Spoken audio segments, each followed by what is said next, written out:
신인간혁명 29권 이케다 다이사쿠 청신. 신이치는 인사를 마치자마자 강당에 미처 들어오지 못한 사람들을 만나러 나갔다. 복도와 로비에서 사람들에게 말을 건네고 악수를 나눴다. 때로는 사람들 틈에 끼어 시달리기도 했지만 동지 한 사람 한 사람이 발심하여 인생에서 승리하기를 바라며 온 힘을 다해 격려했다. 그리고 저녁에는 털모자를 쓰고 코트 차림으로 흩날리는 눈을 맞으며 회관 주변을 돌았다. 여기저기에 학회원 몇 사람이 보였다. 길에서 회원들과 대화를 나눈 뒤 현 간부들과 함께 간담했다. 1월 16일 신이치가 도쿄로 돌아가는 날이다. 눈도 그쳤다. 배웅 나온 아오모리 대표 멤버에게 이렇게 말했다. 꼭 다시 오겠습니다. 그때는 오이라세에 있는 연수도량에도 가겠습니다. 오이라세 폭포처럼 맑고 깨끗한 신심을 관찰합시다. 광선유포의 총 마무리를 부탁합니다. 신이치가 탄 차가 달리기 시작했다. 차창 밖을 보니 회관 뜰에서 구름 낀 하늘 위로 무사가 그려진 커다랗고 화려한 연이 떠올랐다. 거센 바람에도 태연하게 하늘에서 춤추는 연은 아오모리의 젊은 사자의 기계를 떠오르게 했다. 청년이여, 시련을 벗으로 삼아라. 어디까지나 인내하라. 쓰라린 고생이야말로 사람을 옥으로 만들기 때문이다. 아오모리 문화회관을 뒤로한 신이치는 미사와 회관을 첫 방문하고 항공편으로 오후 3시 30분이 조금 지나서 도쿄에 돌아왔다. 신이치는 2월 초부터 18일 동안 홍콩과 인도를 방문할 계획이었다. 그 준비와 함께 새해를 출발하는 본부 간부회와 전국 현장회의, 본부 직원회합, 그리고 도쿄지부 간부회 등 정례 행사도 연이어 잡혀 있었다. 또 그 사이사이에 국제종교사회학회 회장을 역임한 옥스퍼드 대학교 브라이언 R. 윌슨 사회학 교수를 비롯해 아부타르 싱 주일 인도 대사와 회담하기로 예정되어 있었다. 광선유포와 세계 평화의 실현을 자신의 사명으로 정하고 그 조류를 일으키기 위해서는 해야 할 일이 너무 많았다. 정말이지 몸이 몇 개라도 부족한 상황이었다. 하지만 신이치는 그 많은 일을 늘 착실하게 소화했다. 사람은 큰 과제를 한 번에 여러 개 떠안게 되면 마음만 앞서게 되고 결국 아무 일도 손에 잡히지 않아 포기해버리는 경우가 있다. 인간은 한 번에 한 가지 일만 할 수 있다. 그러므로 여러 가지 과제나 일이 한꺼번에 쏟아질 때는 일의 순서를 정하고 계획을 면밀히 세워 매 순간 한 가지씩 온 힘을 다해 완벽하게 마무리해야 한다. 그러려면 커다란 생명력이 필요하다. 그러므로 진지한 창제가 중요하다.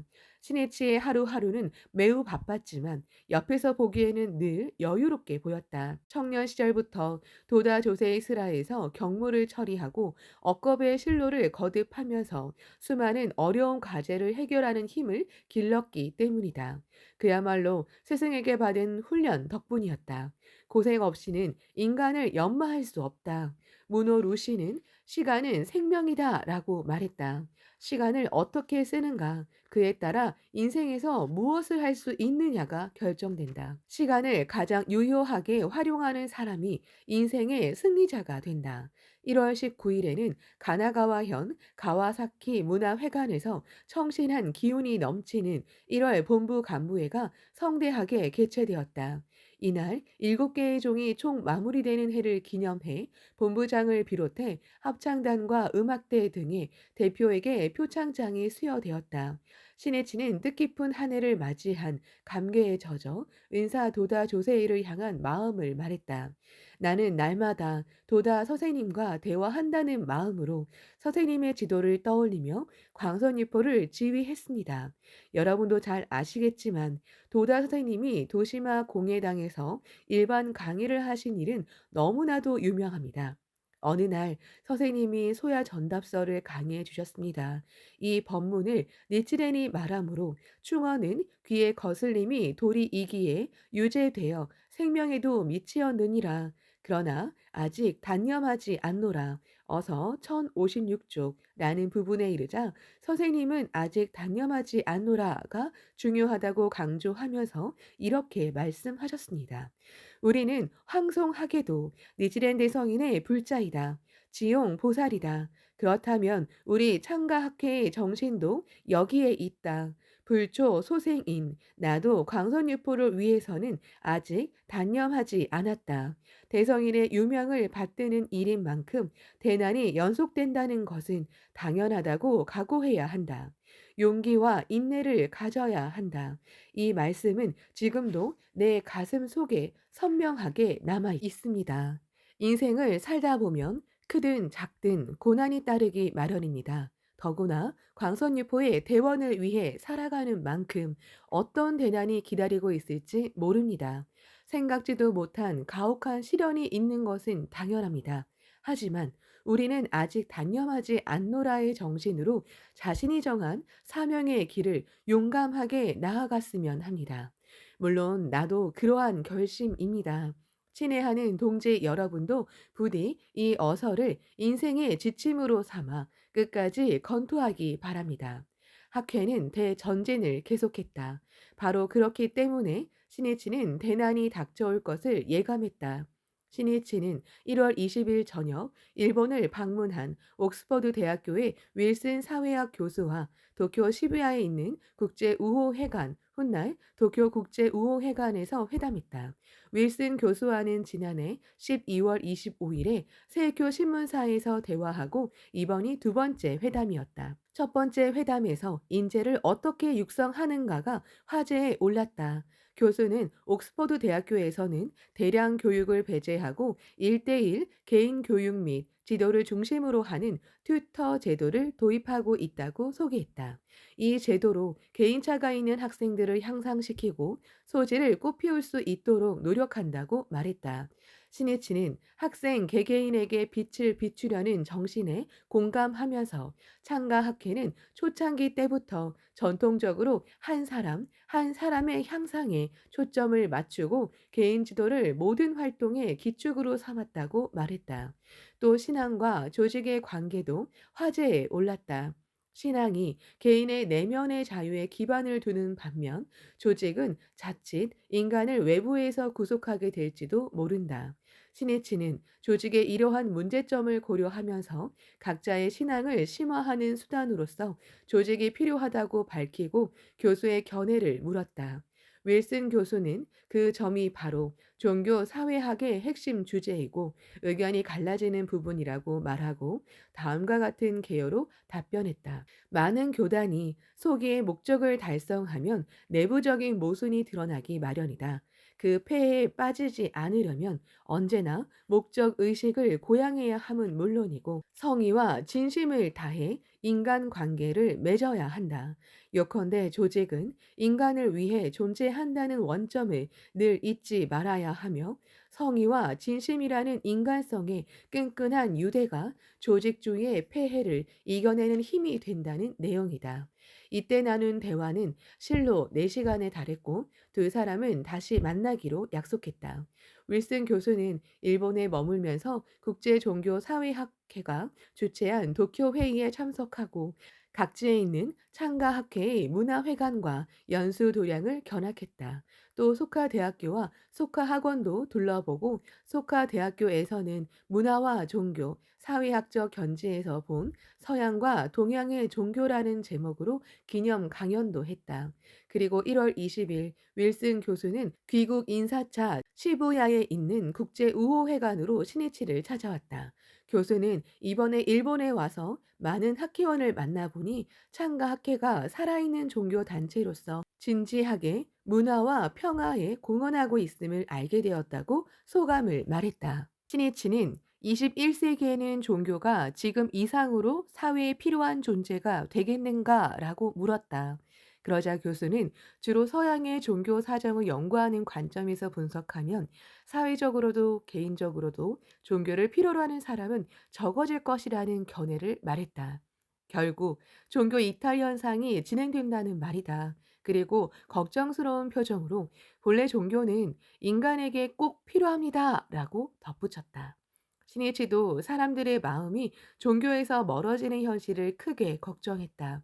근데 인도의 사상가 비베카난다가 인간 사회에서 종교를 뺀다면 무엇이 남겠는가? 짐승이 사는 숲에 지나지 않는다고 갈파했듯이 종교를 잃은 사회도 인간도 앞이 보이지 않는 불안 속에서 욕망의 거센 파도에 번농되어 어쩔 수 없이 표류할 수밖에 없게 된다. 그리고 그렇게 인류가 다다른 곳이 과학 신앙, 컴퓨터 신앙, 핵 신앙, 배금주의 등이었다. 하지만 한없이 비대해진 욕망의 산물이라고 할 수 있는 이 신앙들은 정신의 황폐화와 공동화를 가져와 인간 불신을 조장하고 공해와 인간 소외를 발생시켰다. 과학기술과 돈을 인간의 행복과 평화를 위해 쓰려면 인간의 변혁이 반드시 필요하고 여기에 종교의 역할도 있다. 제인 비류코프는 문어 톨스토이가 말한 인간이 종교 없이 살 수 없는 이유를 다음의 6가지로 정리했다. 첫째, 종교만이 선악을 결정할 수 있기 때문이다. 둘째, 종교 없이는 인간은 자신이 하고 있는 일이 좋은 일인지 나쁜 일인지 절대로 알 수 없기 때문이다. 셋째, 오직 종교만이 이기주의를 물리칠 수 있기 때문이다. 넷째, 종교만이 죽음의 공포를 없애기 때문이다. 다섯째, 종교만이 인간에게 삶의 의미를 부여하기 때문이다. 여섯째, 종교만이 인간의 평등을 수립하기 때문이다. 이것은 인간의 행복과 세계 평화를 실현하려면 종교가 반드시 필요하다는 사실을 말해준다. 회담에서 윌슨 교수와 신이치는 종교가 앞으로 맡아야 할 사명 등에 관해 의견을 교환했다. 이때 신이치가 이렇게 요청했다. 윌슨 교수님에게 부탁이 있습니다만 제3자로서 객관적으로 창과학회를 볼 때 어떻게 생각하는지 의견이 있으면 기탄 없이 말씀해 주십시오. 21세기를 향해 나아가는 인류를 위한 종교로서 학회가 건전하게 발전하기 위해서도 저는 겸허하게 경청하고 싶습니다. 교수가 눈동자를 빛내며 이렇게 말했다. 회장님의 이러한 발언은 종교인으로서 참으로 진보적이며 매우 중요한 자세입니다. 종교는 과거에 의존하다가 원리주의와 교조주의에 빠져 시대를 활성화하는 활력을 잃어버린다. 이것이 일반적이라고 한다. 교수는 앞으로도 회장님과 솔직하게 의견을 나누고 싶습니다. 라고 말했다. 그리고 두 사람은 가까운 미래에 회담을 더 나누고 그 내용을 대담집으로 출판하기로 동의했다. 신이치는 윌슨 교수와 나눈 회담이 참으로 유익하다고 느꼈다. 많은 의견에 찬동했다. 특히 종교가 원리주의와 교조주의에 빠지는 것을 우려하며 경종을 울린 교수의 의견에 크게 공감했다. 인간도 종교도 사회, 시대와 함께 살아간다. 그리고 종교의 창시자도 그 사회와 시대 속에서 가르침을 설한다. 그러므로 가르침에는 불변의 법리와 함께 각 나라나 지역의 문화와 습관 등의 차이, 또 시대의 변화에 따라 유연하게 대응해야 하는 가변적인 부분이 있다. 불법은 수방빈이라는 사상을 바탕으로 한다. 불법의 본의에 어긋나지 않는 한 각 지역의 문화를 비롯해 풍속, 습관, 시대의 풍습에 따라야 한다는 사고 방식이다. 이것은 사회, 시대의 차이, 변화에 대응하는 일이 얼마나 중요한지를 나타낼 뿐 아니라 문화 등의 차이를 오히려 적극적으로 존중하라는 가르침이라고 할 수 있다. 이 수방빈이라는 관점의 결핍이 원리주의, 교조주의라고 할 수 있다. 자신들이 믿는 종교의 가르침을 비롯해 문화, 풍속, 습관 등을 모두 절대적 선이라고 못 받고 다양성과 변화를 받아들이려고 하지 않는 자세이다. 그러면 결국 자신과 다른 것을 일방적으로 악이라고 단정 지으며 차별하고 배척하게 된다.